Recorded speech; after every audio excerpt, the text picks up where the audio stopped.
দাঁত নাই চাবাই ছোট গেল। আমার বাবু কিং কোয়েলের ডিম খাচ্ছে, সব থেকে ছোট কোয়েলের ডিম।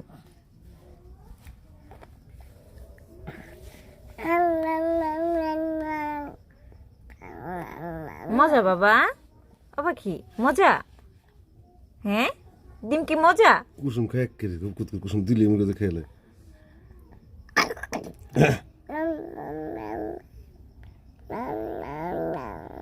আর ছোট করে দিই, চাবাই ছোট গেল এখন।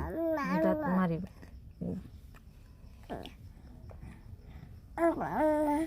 দেখি আ আ আ আ আ আ আ মা খাই, মা খাই। দাও আমার দাও।